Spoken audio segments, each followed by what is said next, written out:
የኢያሱን መጽሐፍ እያገባደድን ነው ያለነው። ምዕራፍ 21 ላይ ነን ዛሬ። ዛሬ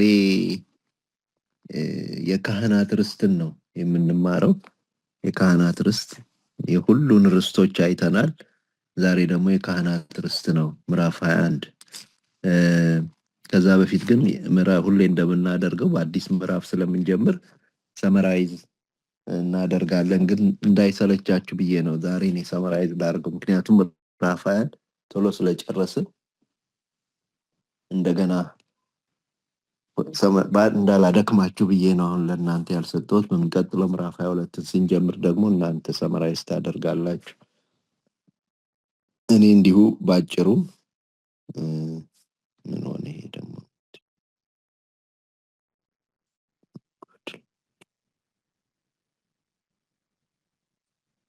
ባጭሩ ይሰማል አይደል? አስቸገረኝ። ይሰማል በደንብ ይሰማል። ባጭሩ ሰመራይዝ አድርጌ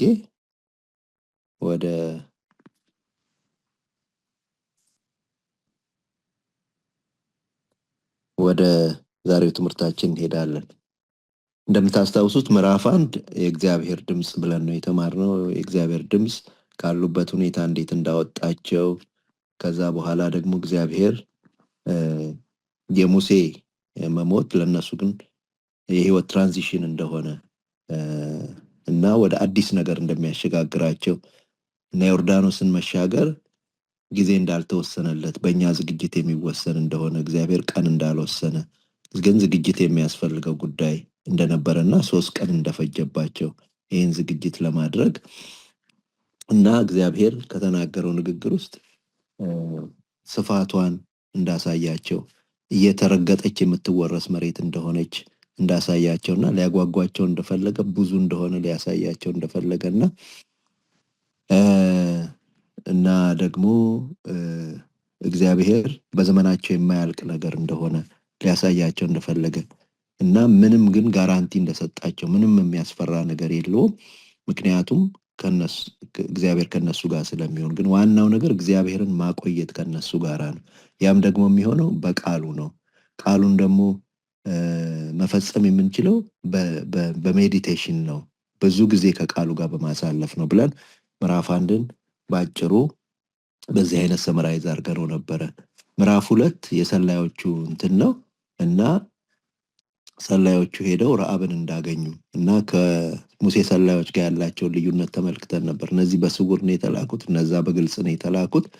እንደገና ደግሞ እነዛ በማየት ላይ የተመሰረቱ ነበሩ፣ እነዚህ በመስማት ላይ ነው ብለን ነበር። እምነት ከመስማት ነው ብለን በመስማት ላይ የተመሰረቱ ሰላዮች እንደነበሩ ከዛ ሞር የጋለሞታይቱን ረዓብ ጉዳይ ነው አተኩረን ያየነው። እዛ ላይ ለመዳን ብላ የከፈለችውን መስዋዕትነት ተመልክተን ነበረ እና ቢትሬ እንዳደረገች ዘሯን፣ ወገኗን፣ መንግስቷን፣ አገሯን፣ ገዢዎቿን ሁሉ ቢትሬ ያደረገች ካደቻቸው። በፋንታው ይህንን አዲሱን የሰላዮቹን ተቀበለቻቸው፣ ክብር ቦታ ሰጠቻቸው። መዳኗን ሰገነት ላይ አወጣችው፣ ደበቀችው፣ ሸሸገችው። ይህን ሁሉ አደረገች ለመዳን ሪስክ ወስዳ። እንደገና ደግሞ መዳኗን ወደ ቤተሰቧ እንዳደረሰች፣ መዳኗ ለቤተሰቧ ሁሉ እንደሆነ፣ ቤትሽ የሚችለውን ያህል ዘመድ አዝማድ ሰብስቢ እንደተባለች እና የኛ አቅም ነው እንጂ እግዚአብሔር መዳናችንን ለቤተሰባችን ሁሉ እንዳደረገው ተመልክተን ነበረ ከሷ ህይወት። ምዕራፍ 3 ደግሞ የመሻገር ቅድመ ዝግጅትን ነው የተመለከትነው፣ ወይም የመሻገሩን ፕሮሰስ ነው የተመለከትነው እና ዋናው ቅድስና እንደሆነ ተቀደሱ እንዳላቸው እግዚአብሔር ፊታቸው እግዚአብሔርን ፊት ማስቀደም እንደሆነ፣ ዲስታንስ መጠበቅ ሪቨራንድ እንደሚያስፈልገው የመሻገር ህይወት። ከዛ እግዚአብሔር ላከብርህ ነው እያለው፣ ኢያሱ ግን መጥቶ እግዚአብሔር እንዲህ ሊያደርግላችሁ ነው ሊያከብረኝ ነው አላለም። እንዲህ አይነት የአገልጋይ ልብ እንደሚያስፈልግም ተምረን ነበረ በምዕራፍ 3 ላይ። ምዕራፍ 4 ከመሻገር ውስጥ ምን ይዘን እንውጣ የሚለውን ነው የተማርነው። እግዚአብሔር ድንጋይ ይዛችሁ ውጡ፣ የማይጠፋ የማይበላሽ ለብዙ ጊዜ የሚሆን ነገር ያስቀመጡት ደግሞ ሁሉ ጊዜ የሚያሳልፉት ቦታ ላይ መተኛቸው ላይ እንደነበረ ተምረን ነበር። እነሱ ያንን ሲያደርጉ የበለጠ አገልጋዮች ደግሞ የበለጠ ሐውልት መስራት እንዳለባቸው በኢያሱ ተምረናል። እሱ ትልቅ ነው ለብቻው የሰራው። እና ከዛ በኋላ ደግሞ እግዚአብሔር ጦረኛ ሆነው እንዲወጡ እንደፈለገ በእግዚአብሔር ፊት በሰልፍ አለፉ ይላል። ለጦር ተዘጋጅተው ጦረኛ ትውልድ ከዛ ውስጥ እንደሚያወጣ እግዚአብሔር ፍርሃት ለዘላለም የሚሆን እሱን መፍራት ውስጣቸው ሊጨምር እንደፈለገ እንደገና በጠላቶቻቸው ሰፈር የሚያስፈራ ነገር ሊያደርግ እንደፈለገ እንደገና ደግሞ በልጆቻቸው ሕይወት ውስጥ ይሄ ነገር ታሪክ ሆኖ እንዲቀጥል እንደፈለገ ተምረናል። በምዕራፍ 5 በኋላ ከተአምራት በኋላ እግዚአብሔር ምን ይፈልጋል የሚለውን ተመልክተን ቅድስናን ይፈልጋል። እግዚአብሔር ታምር ስላደረገ ነገር ሁሉ አብቅቷል ተቀድሰናል ማለት አይደለም።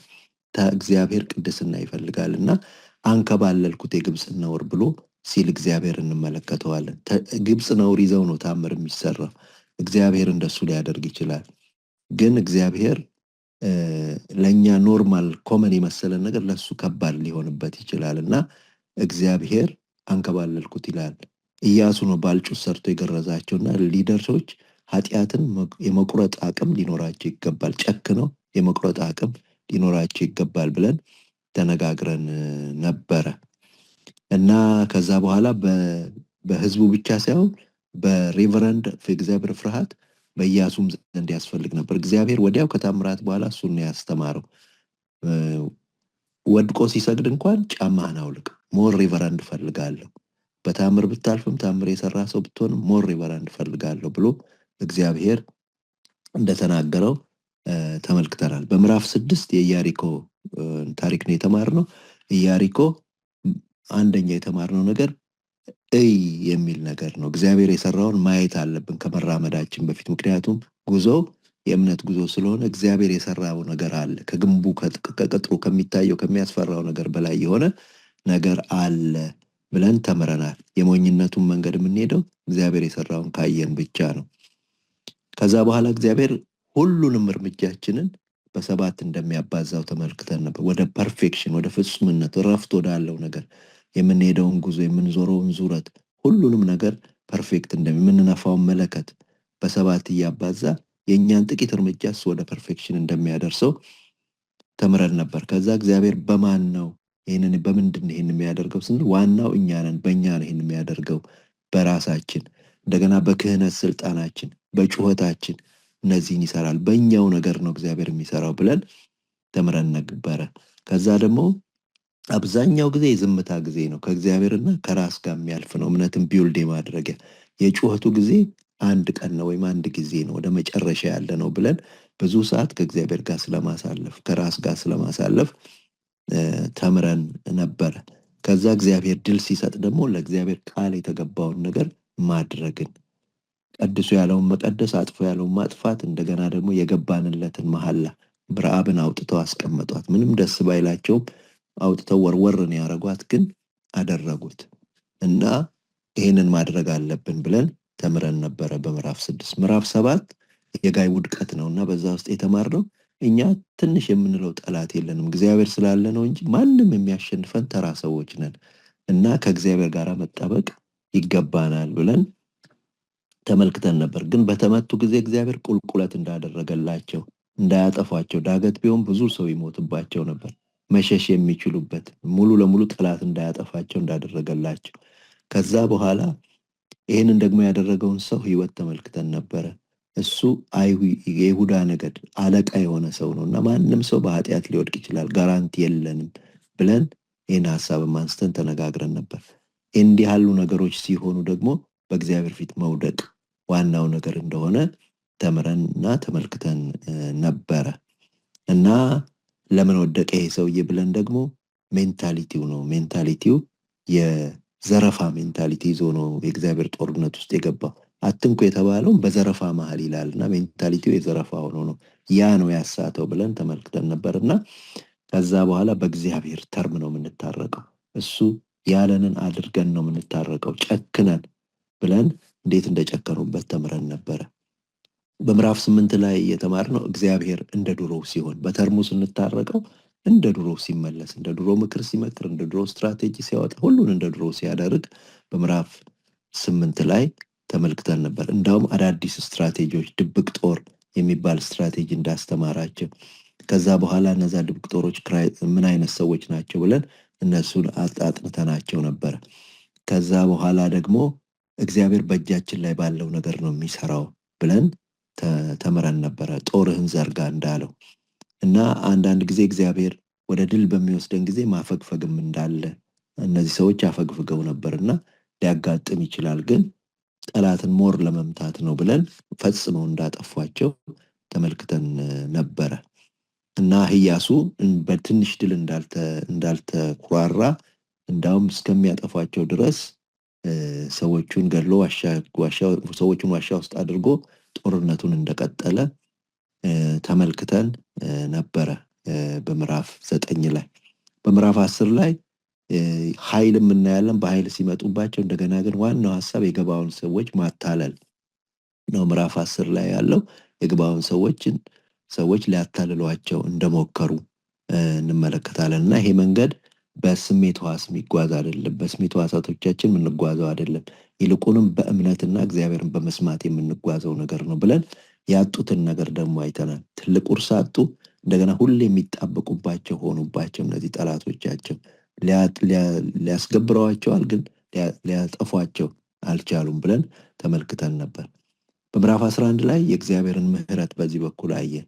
እነሱ በገባዖን በኩል ስህተት ውስጥ ሲወድቁ ጠላት ያንን በመጠቀም በገባዖን በኩል እንደመጣባቸው በብዙ ኃይል እንደመጣባቸው፣ እግዚአብሔር ግን ያንን ሁሉ የተለያየ ልምድ ያለውን ሰራዊት በአንድ ቦታ ሊጠፋ በሚችልበት ቦታ እንዳጠፋ ተምረን ነበርና እነዚህ ሰዎች ከድተው የመጡ ሰዎች ቶሎ ጠላት ያስቸግራቸዋል። እኛ የቆየን ከጌታ ጋር ሮጠን መገስገስ አለብን፣ ገስግሶ ደረሰባቸው ስለሚል መገስገስ አለብን ብለን ተነጋግረን ነበረ። ያለ ድካም በሌሊት መገስገስ ነው የገሰገሰው እሱንና እንደዛ አይነት ግስጋሴ ያስፈልገናል ብለን ነበር። ከዛ በኋላ ግን ምንም ብናደርግ አንዳንዴ ሊሚታችን ትንሽ ነው እና እግዚአብሔር ያንን ስለሚያውቅ የራሱን ነገር ይጠቀማል ብለን በረዶ አውርዶ ፈጃቸው። እግዚአብሔር እሱ የገደላቸው ይበልጣል። እኛ ፓርትነርሺፕ ነው እንጂ እግዚአብሔር ብቻውንም ሊያጠፋ ይችላል ብለን ነበር እና ከዛ በኋላ ኢያሱም የጸለየውን ጸሎት ተመልክተን ነበረ። ኢያሱ ለምን ጸለየ ብለን ነበር። አንደኛ ጨረቃና ፀሐይን ስለሚያመልኩ እንደሆነ፣ በእነሱ ላይ ስልጣን እንዳለው ሊያሳያቸው እንደሆነ፣ ሁለተኛ ነገር ደግሞ የእግዚአብሔር ሐሳብ ገብቶት ነበር። ጠላቶቹን ሊበቀል ፈልጓል እግዚአብሔር። ሶስተኛ እሱም በጣም ተቆጥቶባቸው ነበር። እሱም መበቀል ፈልጎ ጨክኖ ነበር እና አራተኛ የጠላትም ሐሳብ ገብቶት ነበር። ወደ ከተማው ገብቶ ወደ ምሽጉ ወደ ከተማው ገብቶ ወደ ቅጥሩ ሊያመልጡ እንዳሰቡ ገብቶት ነበር ብለን ይህንን ነገር አንስተን ተነጋግረን ነበረ እና ከዛ ወዲህ እዛ የተሰበሰቡት ደግሞ የኢየሩሳሌም ንጉሥ ነው የሰበሰባቸው። ከፍርሃት ነው የተሰበሰቡት ብለን ነበር። አንዳንዴ ጠላት ሲደረጅ ፍርሃት ያለበት አይመስልም እና ግን ከፍርሃት ነው ከብርታት አይደለም ብለን ተምረን ነበረ። ምዕራፍ 12 ላይ የተማርነው ሊስት ነው የተማርነው የነገስታት ሊስት ነው እና በትንሽ ማይል ውስጥ ብዙ ነገስታት 31 ነገስታት ነበሩ የነበሩት እና እነዛን ነገስታት ለምን አመጣቸው እግዚአብሔር፣ ለምን ይሄን ሰጠን ብለን አጥንተን ነበርና ዋናው ነገር እግዚአብሔር ሊለን የፈለገው ነገር የወረሳችሁት ነገር ስትሮንግ ሆልድ ነው። ማንም በምንም ኃይሉ የማይወርሰውን የሰጠኋችሁ ቀላል ነገር አይደለም ብሎን የምስጋናም ሐሳብ እንዲኖረን እግዚአብሔር እንድናመልክ የሚረዳን ነገር ነው ብለን ተነጋግረን ነበርና እግዚአብሔር ደግሞ ለራሱ የሰራውን ስልጣናትን፣ ኃይላትን ቴሪቶሪያል ስፒሪቶች ናቸው እነዚህ ቴሪቶሪዎቹ ተጠቅሷል። እነዛን ለመደምሰስ በእኛ ሐሳብ እንዳለው ይህን እንድናውቅለት እንደሚፈልግ በምዕራፍ 12 ተምረን ነበር። ምዕራፍ 13 ላይ እግዚአብሔር መጥቶ ከተወረሰው ነገር ይልቅ ያልተወረሰው ሲቆጭ፣ በጠላት የተያዘው ነገር ሲቆጨውና ያልወረስነው ነው እግዚአብሔር የሚቆጨው ከወረስነው ይልቅ ብለን ኢያሱ ደግሞ በዘመኑ ሸምግሎ እግዚአብሔር ሲቆጭለት ሳትጨርሰው ልትሞት ነው ብሎ ሲቆጭለትና ሊስት ሲያወጣ እንመለከተዋለን በምዕራፍ 13 ላይ። ምዕራፍ 14 ላይ የካሌብን ርስት የተማርንበት ነገር ነው። ካሌብ የርስት ሰው ነው፣ ርስት ሜንታሊቲ ያለው ብለን በሰፊው የካሌብን ርስት ተምረን ነበር። ምዕራፍ 15 ላይ የይሁዳን ርስት የተማርንበት ነው። እዛም ካሌብን እንደ ፋሚሊ ተምረነው ነበር። እንደ ፋሚሊ በፋሚሊውም የርስት ነገር ያለው ለልጆቹ የርስትን ሐሳብ የሚያስተላልፍ ሰው ነው ብለን ልጁ የለመነችውን ልመና አይተናል። እና ውሃ ፈለገች። የውሃ መሬቱን ሲሰጣት ውሃ ፈለገች፣ የሚያለመልመው ህይወት የሚያስቀጥል ምናልባት የመንፈስ ቅዱስ ምሳሌም ሊሆን ይችላል ብለን አንስተን ተምረን ነበር። በይሁዳ ርስት ውስጥ የርስቱን ፕሪንስፕል ተምረን ነበር። ብዛትና እጣ ብለን፣ እጣ እግዚአብሔር የሚወስነው ነገር ነው። ብዛት ደግሞ እግዚአብሔር በእኛ ውስጥ ያደረገውን ፖቴንሻል የሚያሳይ ነው ብለን የይሁዳ ዘር የሚጠፋ ዘር ነበር፣ ከኛ ማንነት ጋር እያያዝም ብለን የይሁዳን ዘር ገብተን ዲፕሊ አይተነዋል። የሚጠፋ ዘር ነበረ። በቃ በሚገርም ሁኔታ እግዚአብሔር የቀሰፈው ዘር ነው። ግን እንደገና ሪቫይቭ አድርጎ እግዚአብሔር ከሁሉ በስቶ የንጉስ ዘር እንደሆነና የወረሰውን መሬት ተመልክተን ነበረ። ከዛ ብዙ ነገር ተምረናል። የተመሸጉ ከተሞች ነበሩት እና እግዚአብሔር ያለቀለት ርስት አልሰጠንም። ያረፍንበት ርስት አይደለም፣ ጠላት ተመልሶ የሚመጣበት ነው። መሽገን መጠበቅ አለብን ብለን እነዚህን የመሳሰሉ ሀሳቦች አንስተን በምዕራፍ 15 ላይ ተምረን ነበር።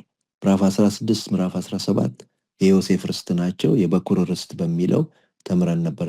ለምን በመጀመሪያ ሆነ ብለን ይቅርታ ሰከንድ የወረሰ ነው፣ ግን የመጨረሻ ትንሽ ልጅ ነውና ብለን አንስተን እግዚአብሔር ያወጣው ቃል ነው ዋናው ብለን ተመልክተን ነበርና ፈርታይል የሆነ ኤሪያ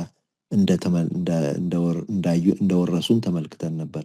በምዕራፍ 17 ላይ እንደገና ነጥሎ ሲያወጣቸው የምናሴን ነገድ አይተን ከነሱ የሚወጡ የማኪ ዘሮች እና የስልጳር ዘሮች የተለየ እይታና አመለካከት ያላቸው ሰዎች እንደሆኑ ተመልክተን ነበርና ሄደው የሚወርሱ ናቸው። እነዛ ደግሞ ቻሌንጅ የሚያደርጉ ናቸው። ቃል አለን ብለው የሚሟገቱ፣ እግዚአብሔር ያለን ቃል አለን ብለው የሚሟገቱ ሰዎች ናቸው። ሴትነታቸው ሳይገድባቸው፣ የሚያስቀራቸው ነገር ሳይገድባቸው ለርስታቸው የተሟገቱ፣ ዋጋ እንከፍላለን ያሉ ሴቶች ነበሩ። ዋጋ እንከፍላለን ግድ የለም ብለው ዋጋ ለመክፈል ከዘራችን ውጭ አናገባም ብለው ዋጋ ለመክፈል የተዘጋጁ ሰዎች ነበሩ። ከዛ በኋላ ምዕራፍ 18 ሌሎቹን ምዕራፍ 18 የሴሎ ላይ ተሰብስበው ሳይወርሱ ሊያመልኩ ሲነሱ፣ ኤክስፒሪየንስ ሳያደርጉ ሳይለማመዱት ሊያመልኩ ሲነሱ እግዚአብሔር በዚህ ደስ እንዳላለውና እግዚአብሔር እንዲወርሱ እንደገፋፋቸውና የሊደር ኳሊቲን ተመልክተን ነበር። ሶሉሽን የሚሰጥ፣ የሚገፋፋ፣ ቻሌንጅ የሚቀበል፣ እንደገና በሞቡ የማይሸነፍ፣ በፖፑላር ቮት የማይሸነፍ አይነት መሆን አለበት የእግዚአብሔርን ሀሳብ ለማስፈጸም ብለን ተመልክተን ነበር። ከዛ እግዚአብሔር እኛ ምንም እንሁን ሀሳቡን እንደማይረሳው፣ እግዚአብሔር ሁልጊዜ ሀሳቡን የሚፈጽሙ ሰዎች እንዳሉት ተመልክተን ነበር እና ብሪጅ የሆኑ ሰዎች እንደነበሩ ሄደው የዘርቤ እውቀት ምናምን ሊኖራቸው ይችላል። ሄደው ግን ሪስክ ወስደው ይህንን የእግዚአብሔር ሀሳብ ለማስፈጸም እንደተነሱ ተመልክተን ነበረ። ከዛ በኋላ በምዕራፍ 19 ላይ በሪቨርስ አየ ነው። እነዚህ ሰዎች ምንድን ነበር የሚያጡት? እስካሁን ያየነው ያገኙትን ነበር። እነዚህ ሰዎች ምን አጡ ብለን በምዕራፍ 19 ላይ ይህንን ተመልክተን ነበርና የተለያዩ ሀሳቦችን አንስተን ከዘዳግምና ከዘፍጥረት አካተን በማወዳደር የተለያዩ ሀሳቦችን በምዕራፍ 19 ላይ ተምረን ነበር። ምዕራፍ 20 የመማፀኛ ከተማ የሚለውን ሀሳብ በአዲስ ኪዳን ካለ የክርስቶስ ሀሳብ ጋር አንስተን እግዚአብሔር እንዴት ኤንፋሲስ እንደሰጠውና የእግዚአብሔርን ልብ ይነግረናል። ሰው እንዲሞት እግዚአብሔር አይፈልግም፣ በከንቱ ደም እንዲፈስ አይፈልግም። ማዳን ነው የእግዚአብሔር ሀሳብ ብለን ተነጋግረን ነበረ እና ቦታዎቹ ከፍ ያሉ እንዲሆኑ እግዚአብሔር እንደፈለገ፣ የሚደረስባቸው አክሰሰብል እንዲሆኑ እንደፈለገ፣ ማዳኑ እንዲህ ነው የሚታይለት፣ አክሰሰብል እንዲሆንለት የሚፈልግ ነው። ማዳኑ እንድንሸፍነው አይፈልግም፣ ዝግትግት እንድናረገው አይፈልግም ብለን እነዚህን ሀሳቦች አንስተን ተነጋግረን ነበረ በምዕራፍ 20 ላይ። ዛሬ ምዕራፍ 21ን የካህናት ርስት በሚል ርዕስ ነው የምንመለከተውና እያገባደድነው ነው። ከሞላ ጎደል እንግዲህ እስከ ምዕራፍ 20 እነዚህን ሀሳቦች ነው የተማርነው። እግዚአብሔር ይባርካችሁ። ዛሬ ምዕራፍ 21ን የካህናት ርስት የሚለውን ሀሳብ እንማራለን እና ምዕራፍ 21 ተከፋፍለን እናነበዋለን። ይህንን ነገር በደንብ እንረዳው አንድ ክፍል ከዘኍልቍ አነባለሁኝ። አንድ ክፍል ከዘኍልቍ ምዕራፍ 35 ላይ እንደዚህ የሚል ቃል አለ። ትእዛዙን እንድናየው ብዬ ነው። እግዚአብሔር ያዘዘውን ትእዛዝ ዘኍልቍ ምዕራፍ 35 ላይ እንደዚህ ይላል።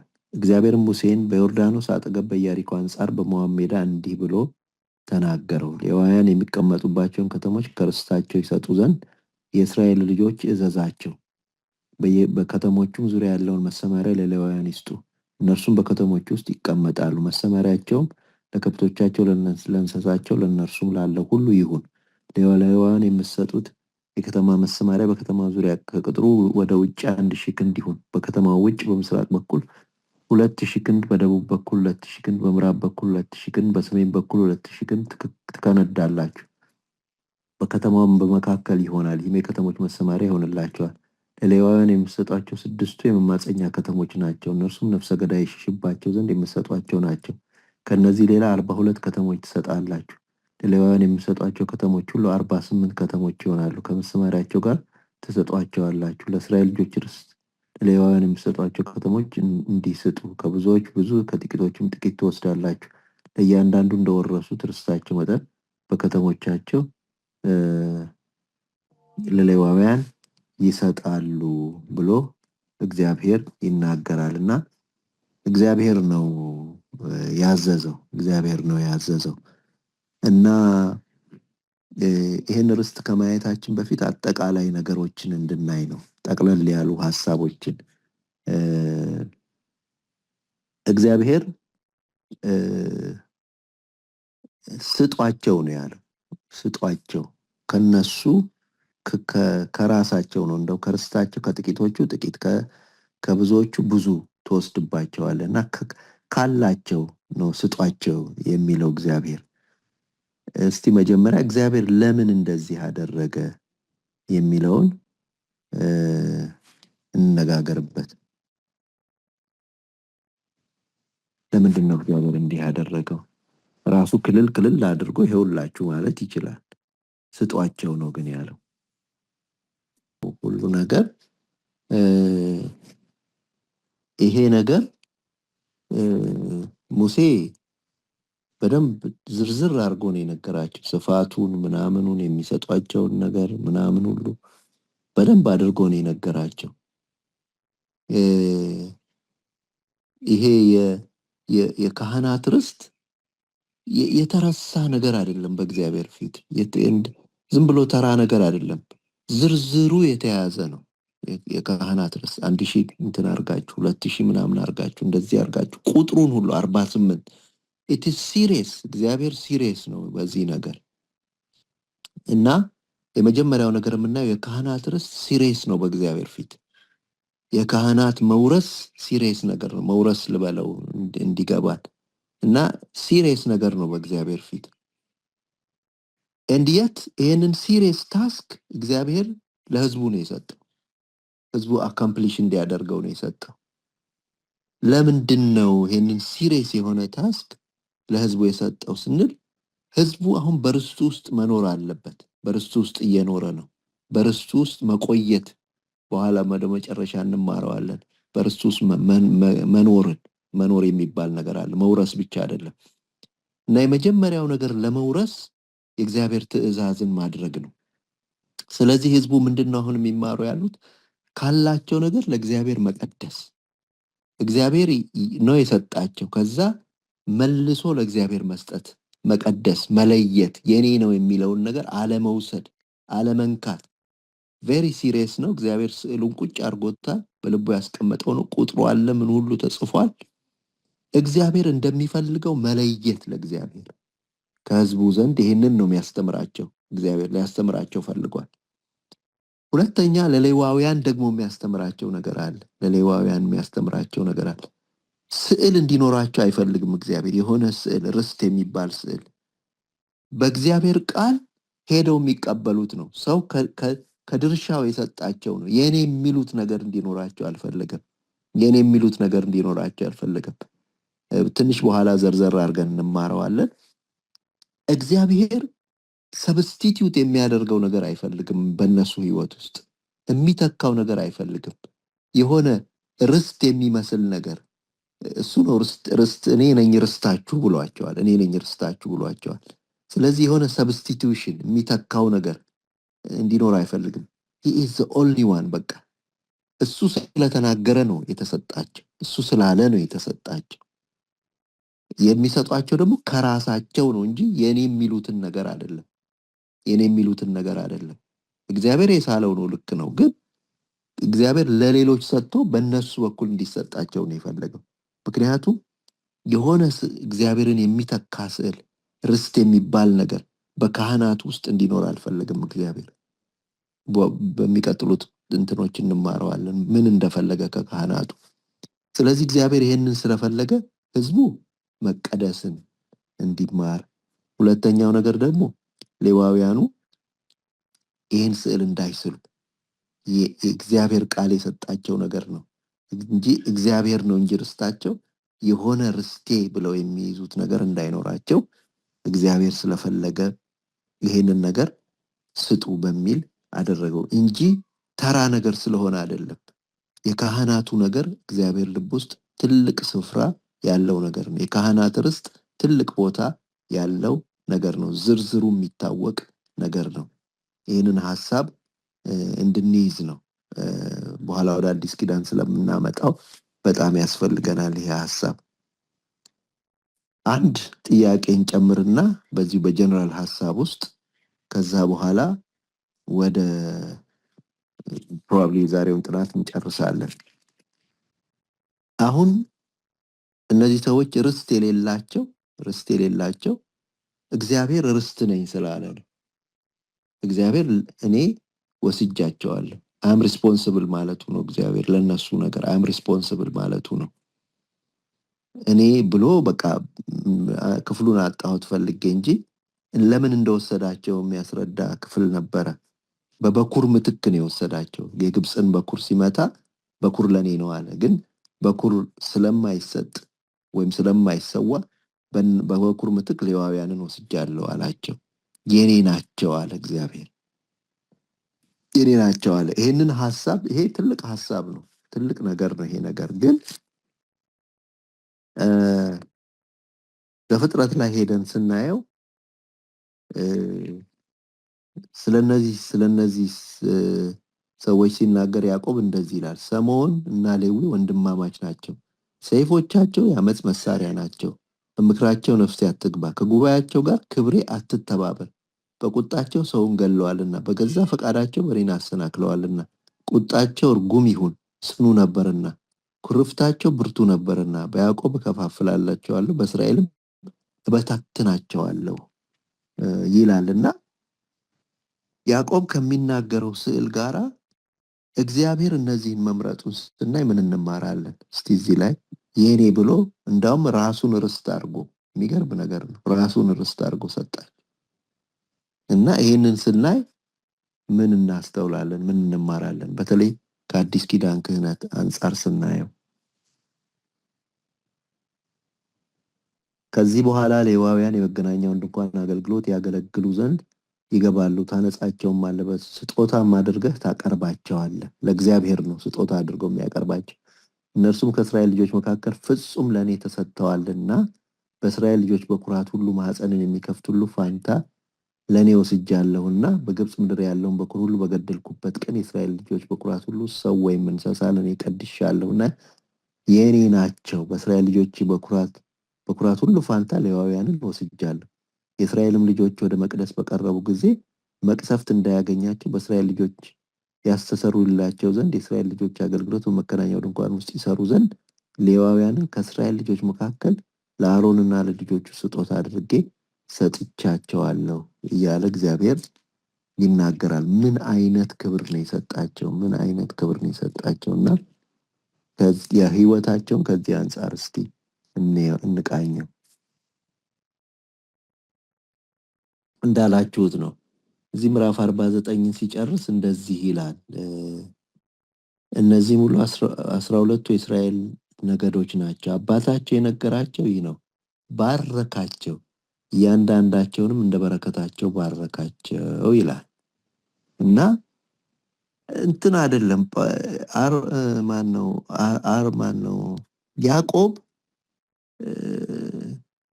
እንትን አይደለም፣ ይሄ እርግማን አይደለም። አሁን ልጆቹን የሚረግም አባት አይደለም ያዕቆብ፣ እርግማን አይደለም። ግን የሚታየውን ነገር ነው። እንደዚህ አይነት ተቅበዝባዥ ህይወት ነው የሚጠብቃቸው፣ ተቅበዝባዥ ህይወት ነው የሚጠብቃቸው። ያ ነው የሚታየው። ሌዊን ሲያየው ሌላ ነገር አይታየውም። ህይወቱ እንደዚህ ነው የሚሆነው፣ እንደዚህ ነው የሚሆነው። ግን እግዚአብሔር ኢንተርቪን አደረገ እንደ ያቤጽ ማለት ነው። ለመከራ ለምናምን የተወለደ እንደተባለ ባርከኝ ሲለው ባረከው። እሱ ለምኖ ነው። እዚህ ጋር ግን እግዚአብሔር በራሱ ኢንተርቪን አደረገ እና ይሄንን ያዕቆብ ሲያየው የሚበተን ሰው ነው የሚያየው። የሚበተን ዘር ነው። ተበትኗል ዘሩ እናያለን። ግን የተበተነው ለሌላ ስራ አደረገለት እግዚአብሔር። ለወጠው በረከት፣ እርግማኑን ወደ በረከት ለወጠልህ ይላል እና ለወጠው እግዚአብሔር። የህይወትን ኮርስ ሲለውጥ እናያለን። እግዚአብሔር የህይወትን ኮርስ ሲለውጥ እናያለን። ፕሮፋውንድሊ ነው የለወጠው። ምክንያቱም ተራ ዝም ብሎ የሚቀመጥ የሚወርስም መሆን ይቻላል፣ መሬት ተሰጥቶት የሚወርስ ሰው። እግዚአብሔር ግን እኔ ነኝ ርስቱ የሚል የወደፊቱን የክህነት ህይወት፣ የክህነት ኑሮ የሚያሳይ አድርጎ ምሳሌ አድርጎ የሚያቆም ህይወት ሰጠው ለዚህ ለእንትን እና ይሄ ሰው ቅድም ስናየው የሚቆጣ በሰይፍ የሚያርድ ምናምን ሰው ነው። አሁን ግን በስሜ እንዲባርኩ ይላል አንድ ቦታ ላይ። ሌዋውያንን መርጫቸዋለሁ በስሜ እንዲባርኩ ይላል እግዚአብሔር። የሚባርክ ነገድ ሆነ። የሚባርክ ነገድ ሆነ። በአንደኛ ጴጥሮስ ስለኛ እንደሚናገረው አትርገሙ፣ ባርኩ እንጂ አትርገሙ፣ ለበረከት ተጠርታችኋልና። የምንባርክ ነገዶች፣ የሚባርክ ነገድ አደረገው እግዚአብሔር። በኩር አይደለም። እንደ ይሁዳ ወይ የነገስታት ነገር አልታየበትም። ምንም ነገር የለውም እና የህይወቱን ኮርስ ግን እግዚአብሔር ሲለውጥለት እናያለን። እግዚአብሔር ከፈለገ የማይለውጠው ነገር የለም እና የእኛን ክህነት ስናየው ቅድም ቤዙ እንዳለችው እንደዚህ ነው። እግዚአብሔር የራሱ ያደረገን ለሃይ ኦርደር የፈለገን ህይወታችን ውስጥ ገብቶ የለወጠው ከሱ ምህረት የተነሳ ነው። ብዙ ነገሮች ሲታዩ በቅርብ ሰዎቻችን እንኳን ጀጅ ብንደረግ እንደዚህ የሚታየው ነገር እግዚአብሔር የሚያየው ላይሆን ይችላል። ዛሬ የምንኖረው ህይወት ላይሆን ይችላል። እግዚአብሔር ገብቶ ነው ወደ ክህነት ያመጣን እና የኛ ነገር የለበትም። አንደኛ ነገር። ሁለተኛ የሚታየውን ሁሉ እየገባ ይለውጣል እግዚአብሔር። የተነገረብንን ሁሉ ይለውጣል። ይህንን ሐሳብ እንድንይዝ ነው ዛሬ እነዚህን ሁለት ሐሳቦች ከያዝን በሚቀጥለው ሳምንት ጠጋ ብለን